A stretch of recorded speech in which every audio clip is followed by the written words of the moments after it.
G'day, Andy from Single Malt. How you doing?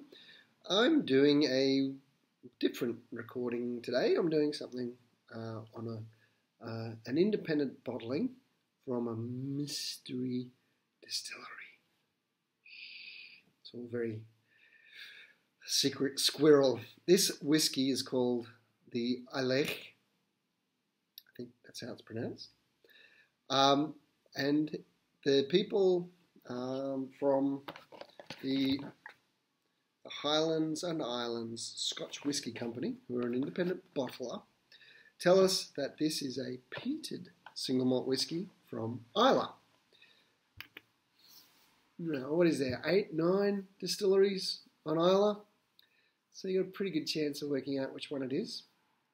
And there's a few other clues. So it's peated. Most whiskies on Islay are, but a couple aren't. Bunnahabhain generally isn't. Although this might be a bottling of Bunnahabhain that's been peated. A bit hard to know. People have speculated all sorts of things.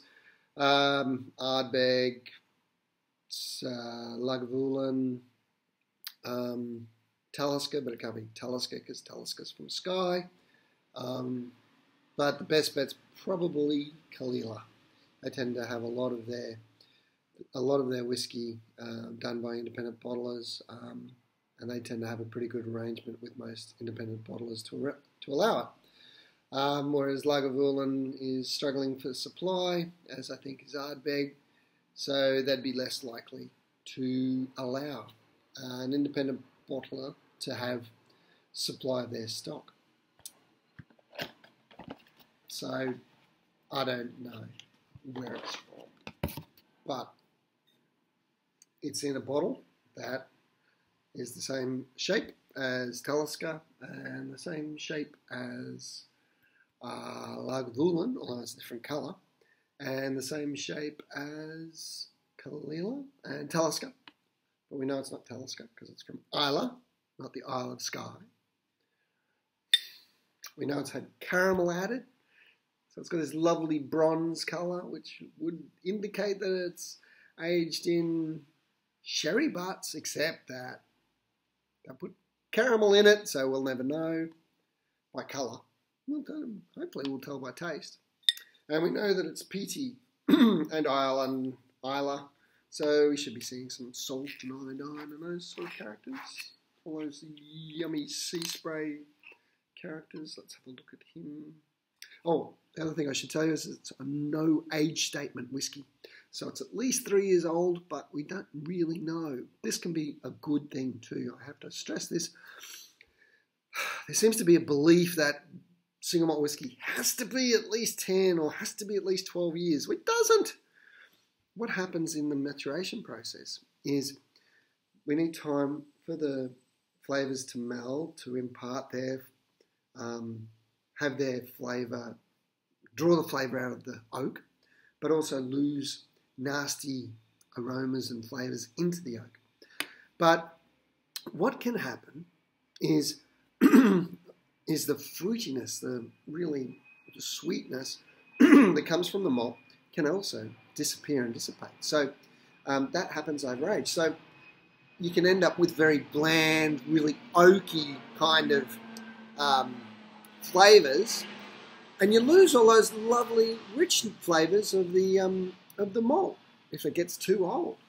So whiskies can be too old. They can be too young. I'm not saying they can't, but it doesn't have to be 10 or 12 years for it to be acceptable. Many very good whiskies that are younger. Let's try it and see if this is one. Well, there's the peat. Whoa, there's Stinky Pete. Wow. What a shame about the colour, having that caramel. You'll never know where it is. Whoa, it's a stinker.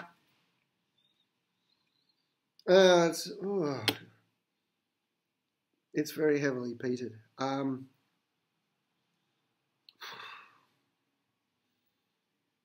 It's almost a Lafroig-like peat. Could be like a Lagavulin. It doesn't smell like the standard Kalila, that's for sure. or even well, definitely not Talisker. We know it's an island. Why do I keep going back to Talisker? Because it's one of my favourite malts. That's why. I don't know.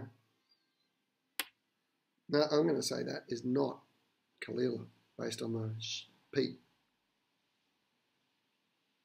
Get a bit of saltiness and a bit of saltiness. Not so much that real Lefroy iodine character.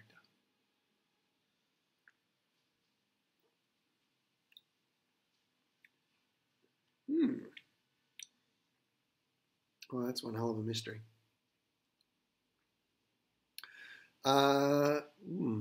Driven peaty flavour too, really smoky, bacony, yum. Ham, it is not, it doesn't taste like a young whiskey. What I was saying before I tasted it about the really fruity character, it doesn't have a lot of fruity character. It's got big bacony character, but not a lot of that yummy sweetness that you get out of the Highland whiskies.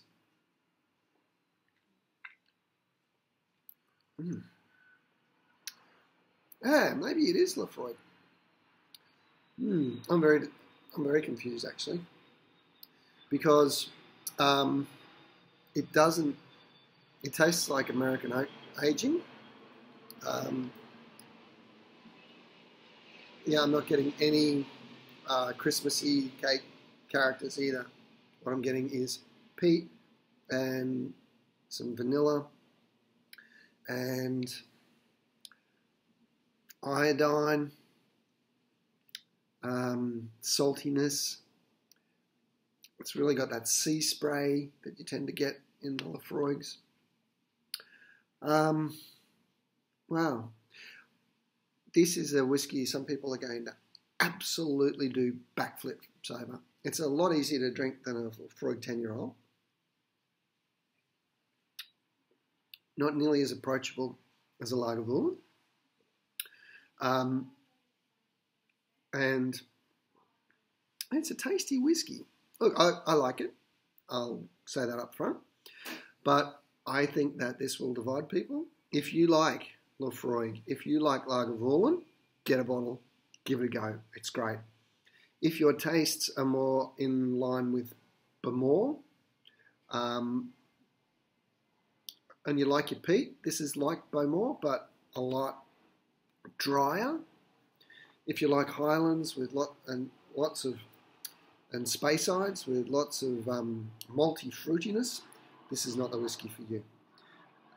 This is a real serious whiskey. I know it's like not it's a non-age state maintained, but it has a lot of really interesting characters, and it's a savoury whiskey.